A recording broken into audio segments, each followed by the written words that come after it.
दोस्तों, आज की कहानी का शीर्षक है हमेशा सीखते रहो। एक बार गांव के दो व्यक्तियों ने शहर जाकर पैसे कमाने का निर्णय लिया। शहर जाकर कुछ महीने इधर उधर छोटा मोटा काम कर दोनों ने कुछ पैसे जमा किए। फिर उन पैसों से अपना व्यवसाय प्रारंभ किया। दोनों का व्यवसाय चल पड़ा। 2 साल में ही दोनों ने अच्छी खासी तरक्की कर ली। व्यवसाय को फलता फूलता देख पहले व्यक्ति ने सोचा कि अब तो मेरे काम चल पड़ा है, अब तो मैं तरक्की की सीढ़ियां चढ़ता चला जाऊंगा। लेकिन उसकी सोच के विपरीत व्यापारिक उतार चढ़ाव के कारण उसे उस साल अत्यधिक घाटा हुआ। अब तक आसमान में उड़ रहा वह व्यक्ति यथार्थ के धरातल पर आ गिरा।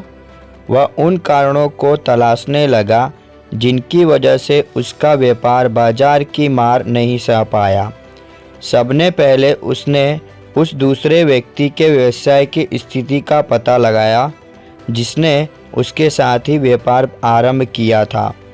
वह यह जानकर हैरान रह गया कि इस उतार चढ़ाव और मंदी के दौर में भी उसका व्यवसाय मुनाफे में है। उसने तुरंत उसके पास जाकर इसका कारण जानने का निर्णय लिया। अगले ही दिन वह दूसरे व्यक्ति के पास पहुंचा। दूसरे व्यक्ति ने उसका खूब आदर सत्कार किया और उसके आने का कारण पूछा। तब पहला व्यक्ति बोला, दोस्त, इस वर्ष मेरा व्यवसाय बाजार की मार नहीं झेल पाया, बहुत घाटा झेलना पड़ा। तुम भी तो इसी व्यवसाय में हो, तुमने ऐसा क्या किया कि इस उतार चढ़ाव के दौर में भी तुमने मुनाफा कमाया? यह बात सुन दूसरा व्यक्ति बोला, भाई, मैं तो बस सीखता जा रहा हूँ, अपनी गलती से भी और साथ ही दूसरों की गलतियों से भी। जो समस्या सामने आती है उसमें से भी सीख लेता हूँ, इसीलिए जब दोबारा वैसी समस्या सामने आती है तो उसका सामना अच्छे से कर पाता हूँ और उसके कारण मुझे नुकसान नहीं उठाना पड़ता। बस ये सीखने की प्रवृत्ति ही है जो मुझे जीवन में आगे बढ़ाती जा रही है। दूसरे व्यक्ति की बात सुनकर पहले व्यक्ति को अपनी भूल का एहसास हुआ। सफलता के मद में वो अति आत्मविश्वास से भर उठा था और सीखना छोड़ दिया था। वह यह प्रण कर वापस लौटा कि कभी सीखना नहीं छोड़ेगा। उसके बाद उसने कभी पीछे मुड़कर नहीं देखा और तरक्की की सीढ़ियां चढ़ता चला गया। दोस्तों, जीवन में कामयाब होना है तो इसे पाठशाला मान हर पल सीखते रहिए। यहाँ नित नए परिवर्तन और नए विकास होते रहते हैं।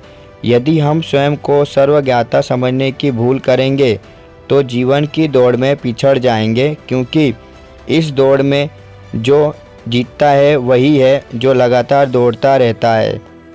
जिससे दौड़ना छोड़ दिया उसकी हार निश्चित है। इसीलिए सीखने की ललक खुद में बनाए रखें, फिर कोई बदलाव, कोई उतार चढ़ाव आपको आगे बढ़ने से नहीं रोक सकता।